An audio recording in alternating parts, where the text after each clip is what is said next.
Well, good afternoon to all of you, our wonderful people, on today, this Wednesday afternoon. And we call you wonderful because we just think y'all are just awesome because you watch us, you support us, you share this information, you comment in the comment section. And so we are so glad that God has connected us over these airwaves. And so thank you so much for joining us here on today.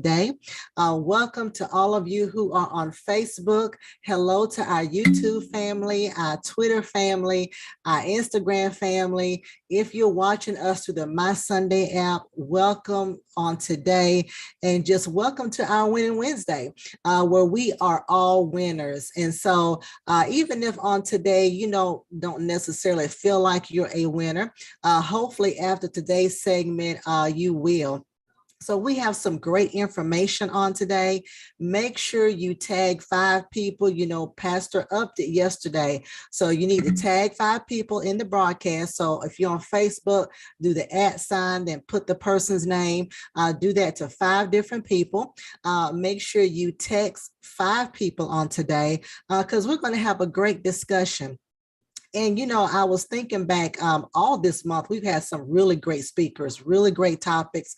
We talked about life insurance. Listen, go get it. That was the theme of it. Go get it. It creates generational wealth. And also, your funeral expenses are not your family's responsibility. They are yours. And so get life insurance. Nicole Ivory did an awesome job with that. We had a dentist come on, and she talked about oral hygiene. Listen, go get your teeth cleaned twice a year. Make sure you get those x-rays because prevention is the key. And then home ownership. Last week, Brandy was awesome. She talked about what that process looks like, the do's and don'ts of it, the market on today. And so we've had some really great speakers. And so today is no different. We're going to talk about another topic that some of us, if not all of us, can relate to, and that is anxiety.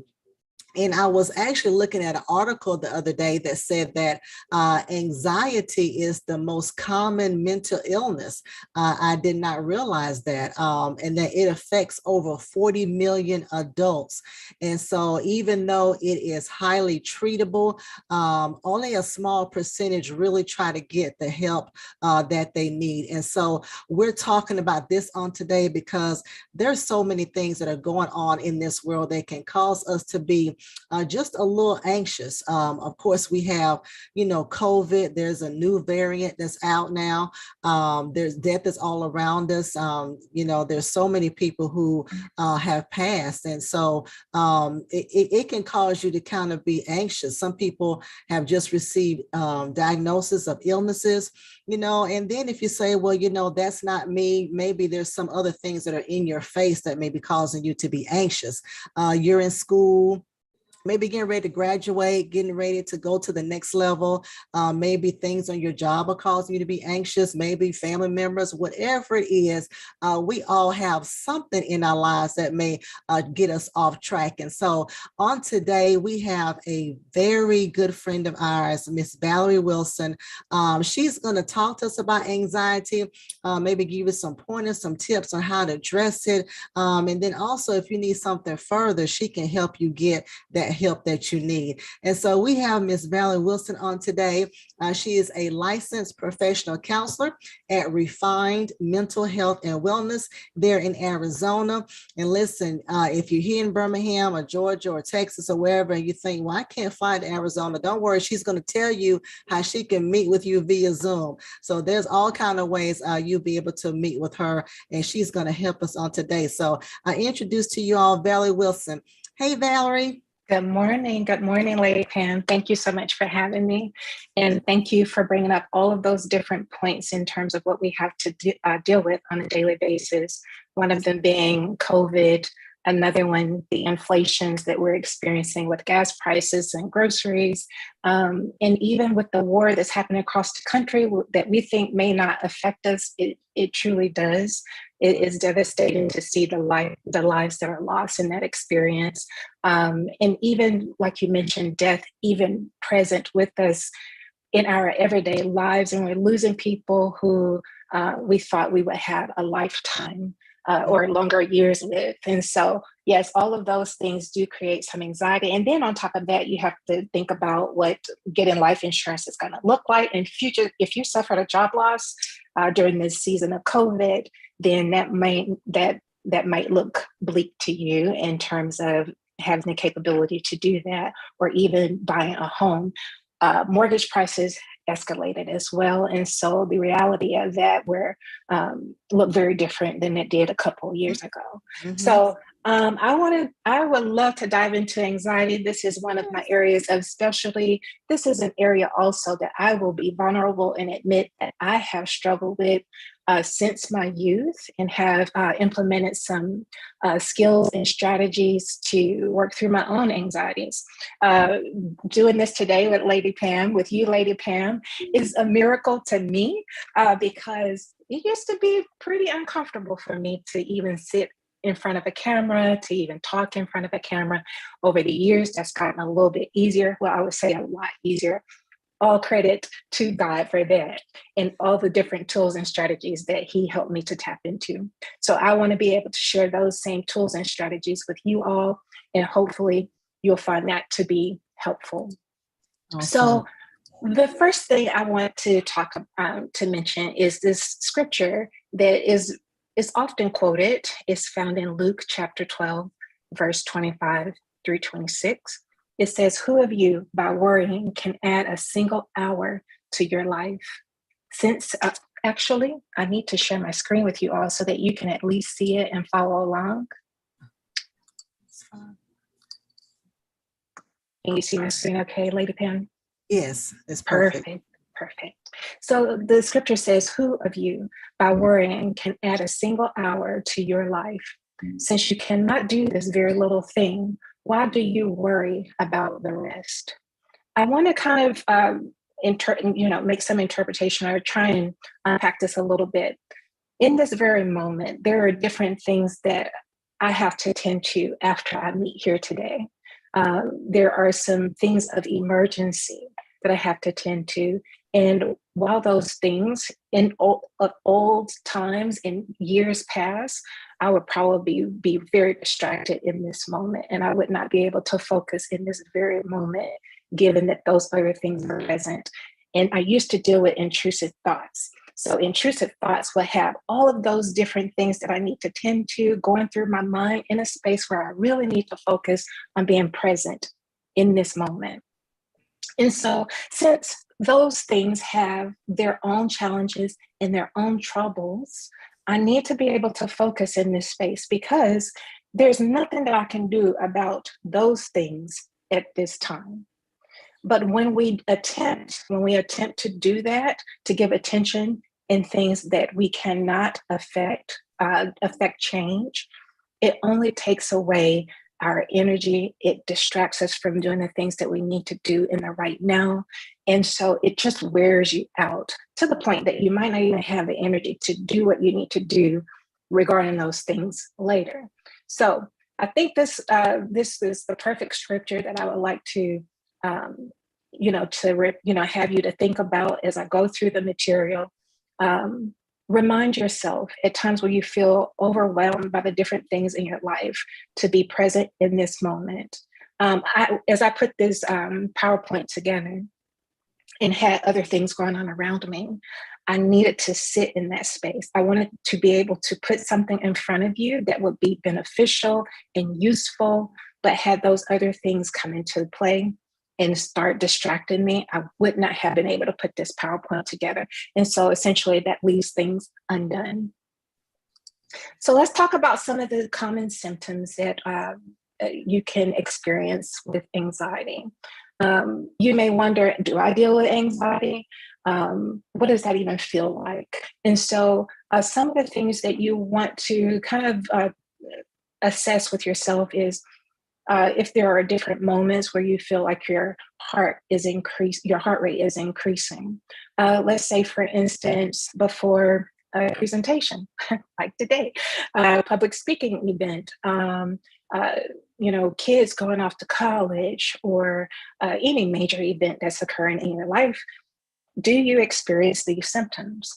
Sometimes you can get sweaty hands or feet. You become fidgety or shaking, trembling. You have difficulty breathing or have shallow breathing. And in some severe cases, you can even have shortness of breath. And then also with anxiety attacks or panic attacks, those things can sometimes mimic what feels like a heart attack.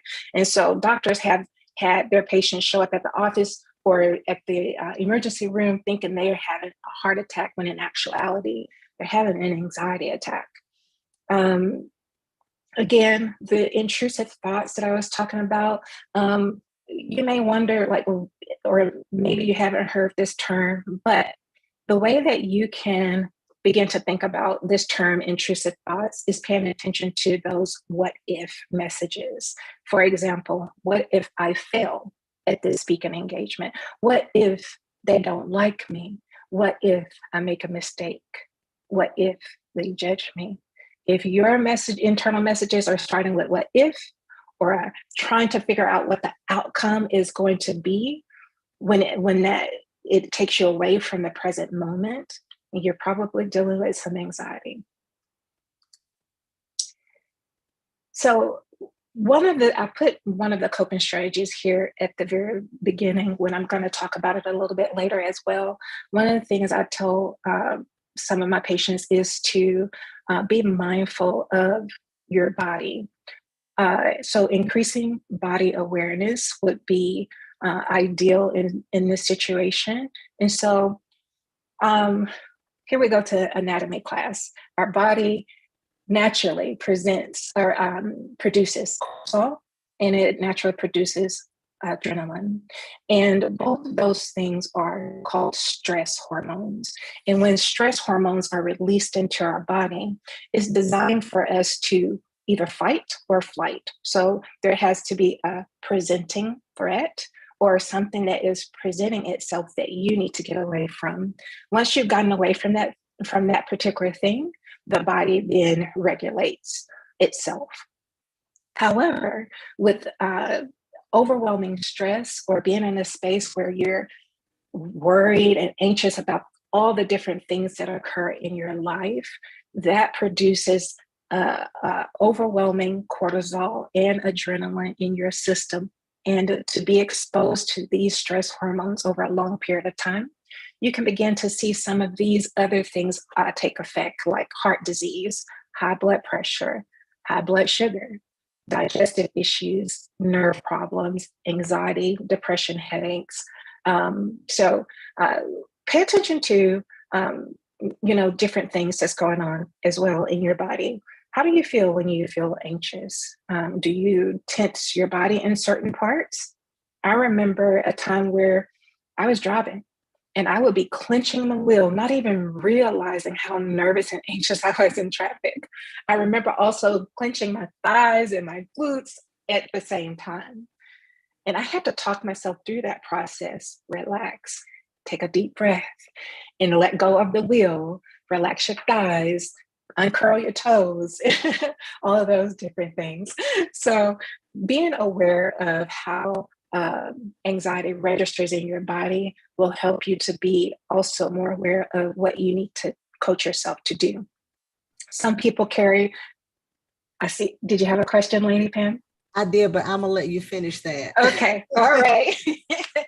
Sometimes people have tension in their neck, carry tension in their neck and shoulders, their glutes, in the forehead. Sometimes you see people have what they think is a natural frown. Our faces should be very relaxed and not necessarily have these frowns. Sometimes around the temples, you can have tension there. Clenched teeth or grinding teeth at night is an indication that you might be struggling with some anxiety, or clenched fist. Okay. Again, shallow breathing, stomach issues, joint pain, weakened immune system, skin issues, rashes, acne, welts. My sister, when she would, this used to happen for her, but I don't know if it still does, but when she would be under significant stress, she would break out in these welts. And we began to learn that was a stress response. Again, sweaty heart, increased blood pressure, and frequent headaches, or migraines. I'm going to pause, Lady Pam, for you to ask your question. Yeah, I was thinking, what about for those who are nail biters, or I know your list doesn't probably comprise of everything, Mhm. but even we have a family member who twirls their hair a lot. And Yes. I think is subconscious because, and even my cuticles are horrible because I sit there and I bite the skin Hmm. around the Hmm. cuticles. But what about things like that? Can that be anxiety Absolutely, related? absolutely, absolutely. And I used to be that hair twirler where if before a test or during a test, that's what something I would do. I have a son who is a nail biter. And yes, all those different things that you mentioned can also be underlying issues with anxiety. Okay. So thank you for mentioning. And yes, in fact, this list is not exhaustive, but those things, just take these things and think about, do some self-reflecting and see if anything else come up for you guys. And if you can think of anything, go ahead and mention those things in the chat below, or just let's just make it interactive so that other people can get their memories jogged as well. Do I do that? All right. Thank you so much for bringing those things up, Lady Pam. So here are some red flags when I think about what could lead to anxiety for myself or intrusive thoughts. I used to have this fear of time passing, or chronophobia is a type of anxiety where in the morning, where nothing has happened, I haven't even gotten started with my day, and I'm anxious about not having enough time in that day to complete my task. Okay. That's an indication that I'm overwhelmed. And that's also an indication that I'm probably disorganized. Overcommitting time can lead to this chronophobia. Attempting to give beyond your limits over an extended period of time.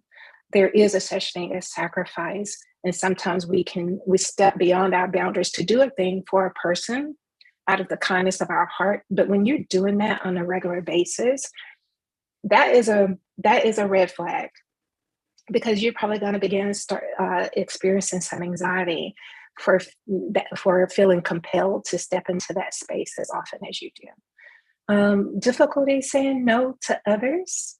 Um, Red flag is passive or passive aggressive communication styles, meaning something bothers you. Maybe someone has asked you for a favor, and you're unable to complete that favor, or be there in their time of need. You're setting aside something that you know that you really need to get done of high priority on your own list of tasks, and you begin to set those things aside to be available to someone else, but yet you're angry or disgruntled about it, or doing that thing grudgingly. That's a red flag. There's this misconception about being selfless, I think, in Christianity, that there's a message that I used to get having grown up in church: it's better to give than to receive. But if your selflessness does not allow you to attend to your needs, this is not selflessness, this is insecurity. And the underlying message is, I am not Christian enough, good enough, or a nobody if I'm not available to meet others' needs. You might have some other underlying messages, but those are some ones that I can think of when I was going through some of this. True selflessness says, because the Spirit of God lives in me, I am capable of embodying the fruits of the Spirit, which enables me to care for others. In my humanness, I recognize where I'm limited and grateful for God's limitless power to work directly in the lives of his children and indirectly through my brothers and sisters in the body of Christ to satisfy the unmet needs of those in need of assistance. Also, a red flag could be concerned about inconveniencing others, believing that their needs are of more importance than your own, and being concerned with, how will I be perceived if I'm not available to this person? You guys can probably think about some other red flags. Again, let's keep the conversation going by introducing those thoughts into the chat. Here are some behaviors you want to try and think about. And again, you might have an expanded list, but some of the behaviors is isolating yourself or avoidance, meaning you have so much going on. There is so much in life happening right now. I just don't even want to participate or engage.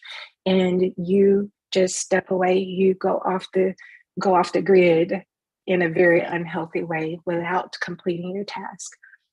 Procrastinating or putting off task. Again, passive or aggressive communication style, especially in those times when someone is asking you another favor. Behaviors like irritability, being short or curt with others. Also, some behaviors with anxiety is being talkative or feeling compelled to fill a silent space. That sounds like women, Valerie. Huh? Sound like most women. I'm just saying. I read that slowly because I thought, oh, she probably could, yes, this is probably most women. Okay. And here's the thing. What I do practice is practice pausing. And in a space where I feel like I need to step in to make myself known or relevant, I also give myself permission to just sit back and observe and, engage when I feel like it. Avoiding conflict is also a behavior that can trigger anxiety. Controlling is another behavior, thinking of 101 ways that you can fix this problem that you know good and fine well you don't have control over. And the question is, where does that leave God? If you're controlling that situation and you know it's one of the uncontrollables, where does that leave God? What is his position? What do you think his posture is when you're in that space of being controlling? I imagine that he's sitting, he's like, okay, daughter, okay, son, when you're done, I'll allow you to reach your end and then I'll step in. At least that's the download I got from the Holy Spirit. Mood swings can be also some of the behaviors. If you notice that you're having shifts in your quick shifts in your mood, that can be an indication that you're struggling with some anxiety. Okay, so getting into coping strategies, and before I get into coping strategies, I want to check in with you, Lady Pam, to see if you had any questions before I move on. No, that was good. I love the behaviors. Yeah, I'm good on questions. I'm looking at these strategies. Yeah. So it's some coping strategies. I'm introducing a lot of things that I have tried. And again, you may have some different things that you have tried and could be helpful to others. But I had to go through a process of practicing breathing. So you want to create an atmosphere or engage in activities that are conducive for regulating your breathing naturally. One of the things that I like to do, and Lady Pam, I remember when your youngest son was you guys would bring him to the nursery when we were over at TWC. I was in the children's ministry. And whenever I'm participating in church, that's my go-to. That's my go-to because holding those babies remind you how to breathe. There was this scripture, and I can't remember the exact verse or the book, but Jesus said, unless you become like these little children, you will not inherit the kingdom of heaven. And I asked the question, well, what does that even mean? What does it mean to become like a little child? A child trusts that you as their parent they're going to be taken care of. They are very forgiving. They breathe easily. You watch them sleep. Their tummy rises and falls with ease. But a lot of times what happens with adults is we experience hardship in life. We begin to take shallow breaths, breathing from the chest and no longer breathing from the belly is proper. If you ever had an experience with a voice coach or came across some content from a voice coach, they teach singing from the belly. and then to also project. So if you need help with that, holding a baby could be that thing that could help you with that. Taking a soak in the tub, there's something about a soak in the tub that just helps you to release that full breath. Visit nature scenes if that's a thing that you like to do. Exercise, because once your body is in motion, you have to go through the breathing process to endure the workout. And if you find yourself overly exhausted after a workout, you probably need to be working with a personal trainer who can help you to go through those breathing skills to help you to endure a workout a little bit better so that you're not feeling overly exhausted. Go and get a massage. Now, I could be a little bit biased in this because I'm also a massage therapist too, but it certainly is helpful to me. I go at least once or twice a month. It's very helpful to my joints, which I'm having some issues with, but is certainly helpful in taking a moment for yourself and working through breathing. Or you can just go directly to practicing breathing exercises. YouTube has a lot of there's some different things out there, and I don't agree with all of it, but I like the more simplified versions of the breathing exercises that are available on YouTube that can get you into a space. But here's the thing: when you're going to practice breathing exercises, that can feel a little bit uncomfortable at first because you're going from an extreme of being busy in your life, and then you're going to another extreme of sitting in a space that's you're still.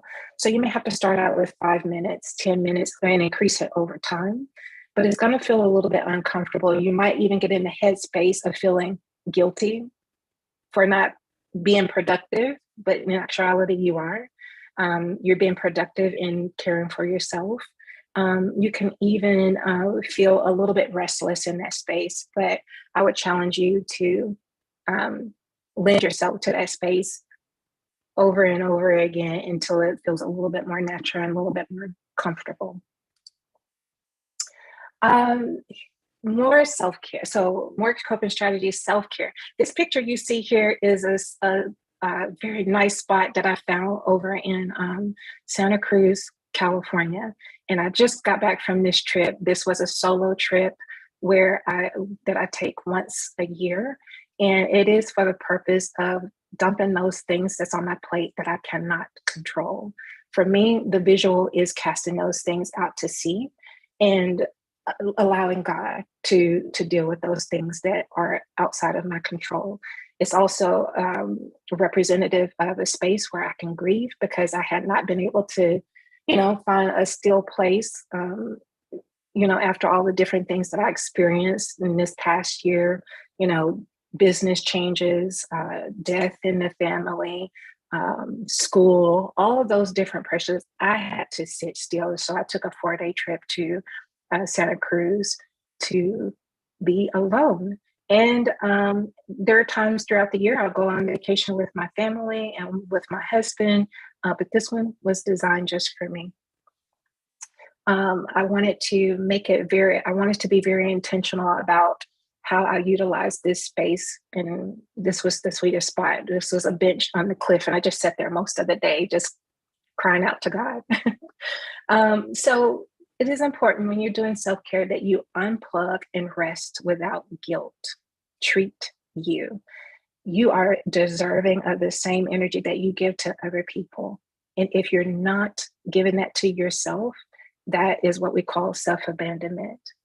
And when there is a self-abandonment, sometimes we're in a space of doing things for others with the expectation that they're going to do the same thing for us, or they're going to reciprocate. And that's not always the case. But then that leads us to disappointment and depression and continuing to look out rather than within to have our needs met. Are you meeting your needs? That's a question to ask yourself in this moment. Am I meeting my needs? Because that's your responsibility, no one else's. Self-care, delegate responsibilities, ask for help. And for us believers who got the message that it's better to give than to receive, actually receive the help. When someone offers help or you ask someone to help you and they can commit to that, receive the help. I know sometimes we can ask for help and then we pull back and it's like, no, never mind, I got it. Actually allow yourself to receive it. I believe in that exchange in relationship, giving to receive. And think about what it looks like to always be the giver in a relationship and not the receiver, whether it's words of encouragement or different things that you're doing for people. At some point, the other person that you're in relationship with can begin to feel like you're setting yourself in a higher position than them, because they always are coming to you rather than having a somewhat of an exchange. Talk it out. Self-care means I can admit or acknowledge the thoughts, the feelings, the emotions that occurred to me. Be vulnerable. Putting on a front or a face or being fake contradicts the internal chaos that is being stored on the inside. However, I will say that growing up, being able to keep these things on the inside, these negative thoughts and feelings, and not admitting that they do exist, was perceived as being strong. That was symbolic of strength, but that's not strength, because the internal chaos is happening. The disquieted spirit is present. You don't feel at peace and of sound mind. So I would say be honest with yourself and be vulnerable and talk things out with others. There's no better way. I love to call my sister in Alabama. She, Lakeisha Mann, Evangelist Lakeisha Mann. She's a dear friend of mine. And whenever I need to talk things out, I call her. When she needs to talk things out, she calls me. Because one of the things with anxiety that you have to be mindful of is that those intrusive thoughts do come, but they just recycle over each other.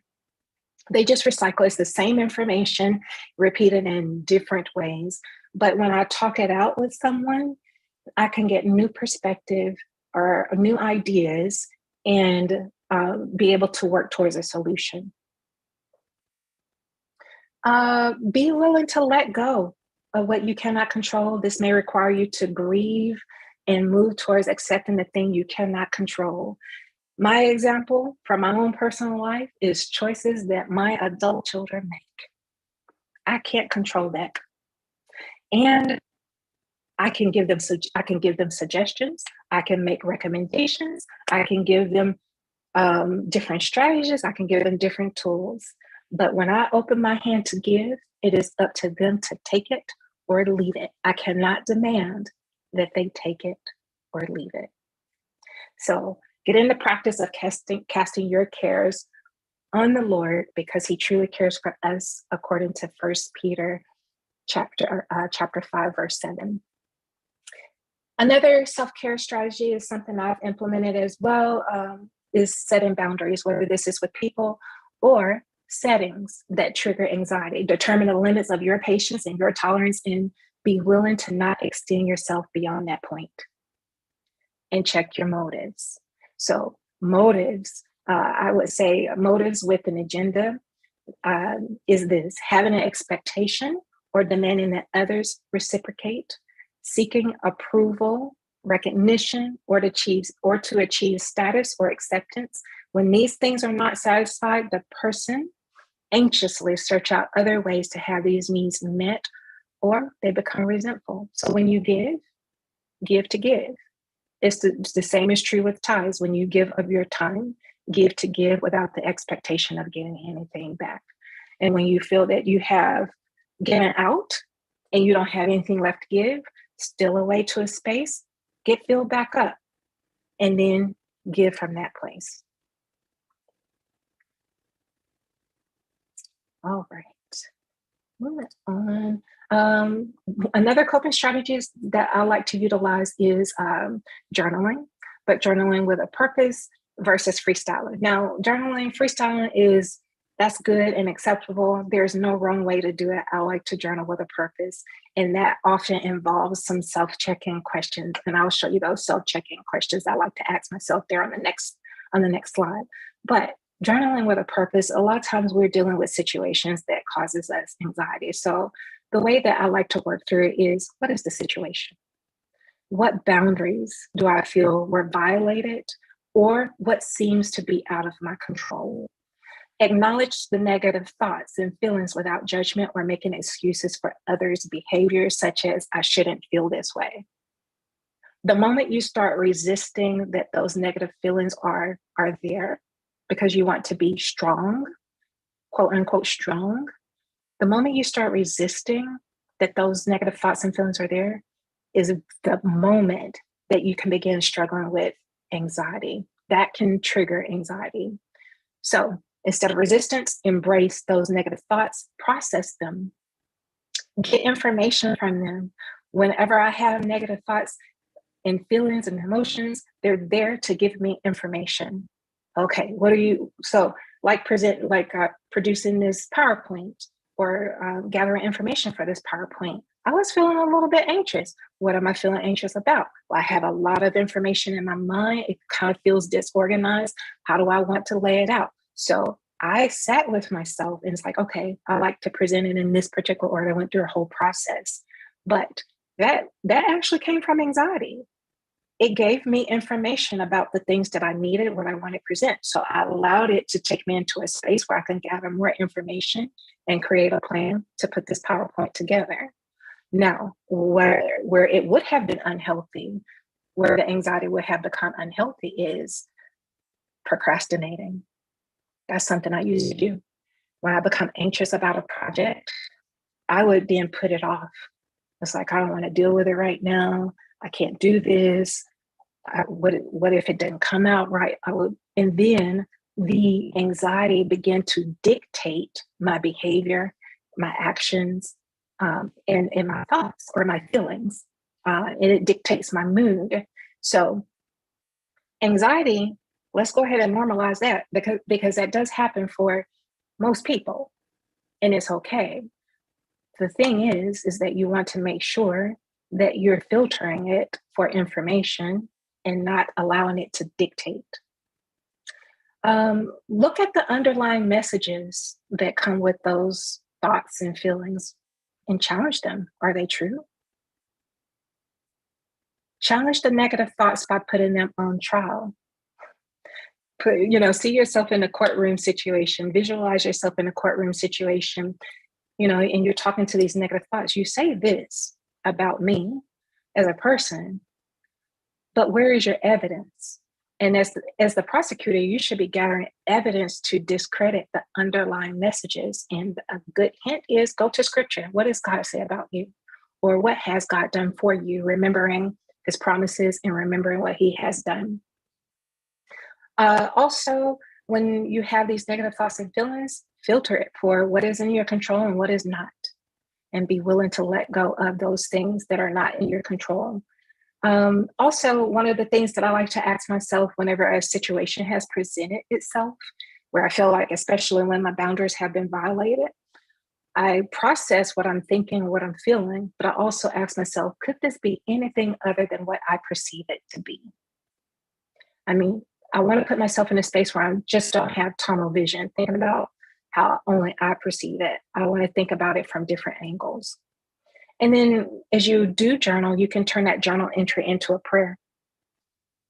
The reason I like to turn it into a prayer because I allow God some room to speak. I want to allow God some room to speak and give me answers or solutions to the things that I have presented in my journal.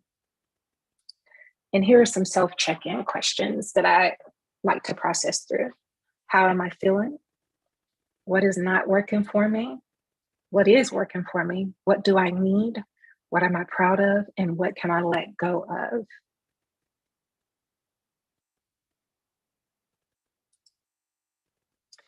And just like I mentioned earlier, we want to normalize that anxiety does occur. God gave you these emotions. However, he didn't give you these emotions to dominate you. He gave them to you. Healthy anxiety puts you in a space where you can, it leads to gathering information. It can help you to identify information that will affect your daily living activities. Reevaluate, like for instance, if we are anxious about the inflation, maybe instead of becoming overwhelmed and dominated by that feeling of anxiety, go to your finances. Do you need to reevaluate that? Do you need to stop going to Starbucks so that you can go and afford some groceries or any other things that you like to enjoy? Maybe you have felt anxious about the racial injustices in America and across the country. And instead of allowing the feeling of anxiety and frustration dominate you and dictate your mood and your behavior, go to assess your community involvement. In what ways do you want to get involved in the community? So while the feeling is still the same, it's taking you into different directions. Either you can go to a space where you're feeling overwhelmed by those feelings, or you can go to a space where it could be productive and useful in your life. When anxiety presents itself, it can help you to determine what precautions to take or how to make other preparations. Unhealthy anxiety leads to worry, making assumptions, and ruminating on the anticipated outcome while neglecting to gather information. Unhealthy anxiety can also cause you to make impulsive decisions. Your mood is dictated by the anxiety as opposed to the steps followed in the healthy column.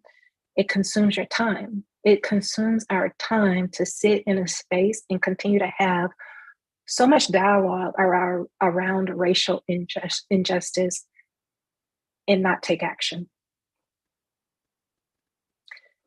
It is not enough to continue to have dialogue around the inflations if we're not willing to look at our finances and make some adjustments there.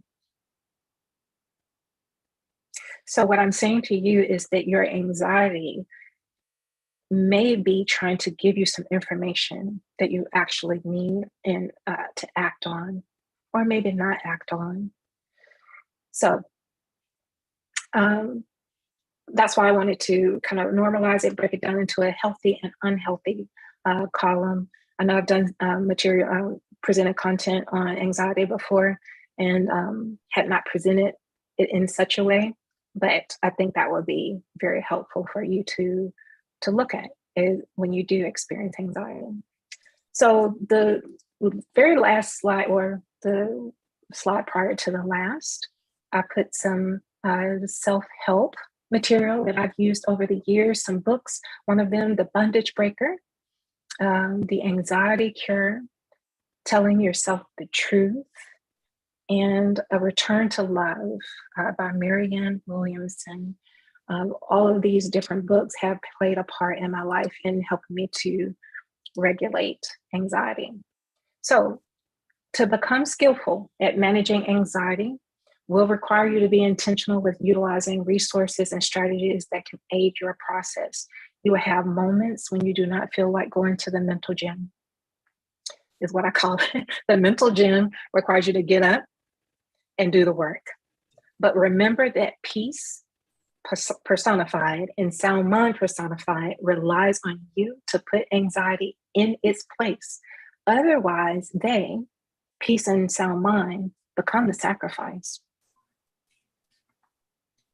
You have to give up peace and sound mind if you're unwilling to do the work to manage your anxiety. So that's all that I have. Lady Pam, I'll give it back to you. Awesome, Valerie. Awesome, awesome, awesome. You talked about the symptoms, the behaviors. I want to go back to what you said about healthy and unhealthy anxiety, because you're right. There's a healthy anxiety that help pushes you to perform and do well. What about those people who are, let's say, stuck in a particular unhealthy anxiety behavior. So, for the person who is, let's say, stuck in worrying, with some of those coping strategies you talked about, help get them from an unhealthy state to a healthy state? It could, but when you're stuck, a lot of times you have tunnel vision, and the only thing that you can really focus on are the things that's not going well for you or the things that's creating that anxiety. So that's where a therapist or a counselor or a close friend who has a pretty skillful way of navigating these same things could be helpful. So I would say at that point, get some help. But that is not a promise that those things are going to work. I do work with some of my patients, and sometimes they're still stuck in session. And a lot of times it's those intrusive thoughts that they just can't catch a break from that keeps them stuck. Yeah. In those cases, I do send them for a psychological evaluation to determine if medication needs to be a part of the treatment plan. Okay. And that's kind of one thing I was thinking about, of course, we're promoting you, and of course the coping strategies are wonderful. But for someone who is having more difficulty, then yes, we want them to come see you or see a therapist, or like you said, talk to someone who is skilled in navigating not just your side, but also, giving you a more, I guess, peripheral idea of what could be going on, not just seeing your side, but just kind of seeing the sides of all things. So that was an example. But okay, no, this was awesome, Valerie. I don't think I have any questions. You did such a great job. I don't see any questions in the comment section. But everyone, if you're watching on Facebook, of course, YouTube, Twitter, Instagram, Valerie has her information up here. I'm gonna go ahead and say it because sometimes on Instagram you may not can see all of the words or all the letters, but she's Valerie Wilson. She's on Facebook, and that's Valerie with VALE. RIE Wilson. The phone number for her administrative assistant is area code 480-455-7742. So again, 480-455-7742. She also has an email address, of course, refined mind, sorry, with an S, health@gmail.com. So refined minds health@gmail.com. Great information on today. Great. And it's funny, we were younger, we journaled as little girls, we had a little diary, as adults, we need to get back to that. But great points. Awesome. I loved all of it. So thank you so much for your time. Thank you for watching, everyone. Of course, listen, we have a few announcements, but the main thing we want you to know, of course, if you're going to attend our in-person drive-up service, that's going to be April the 17th on Resurrection Sunday, please make sure you send us an email at welcomeback@bhambc.org. Of course, we have a website, bhambc.org. You can scroll and look at all the announcements, the ways to give.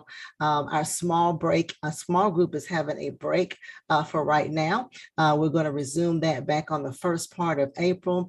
In order to reserve your spot, make sure that you send us an email at smallgroups@bhambc.org.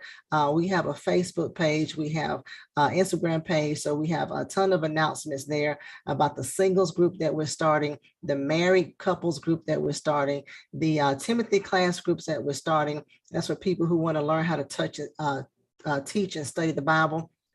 So please make sure you go look at all of that. You have to register by March 31st. And so that you can get included, so that we can send you the updates. We can tell you what's going on. We can give you a heads up when we're about to do a live video, but just great plethora of just a lot of announcements. And so thank you guys for watching us on today. Thank you, Valerie, for all of this great information. Man, it was awesome. You're very welcome. Thank you for having me. Yes, ma'am. We're going to replay this several times so that all of our working people can watch it this afternoon when they get off work. And so wonderful, wonderful, wonderful, wonderful. Thank you so much. Have a great, awesome day, Val. Okay.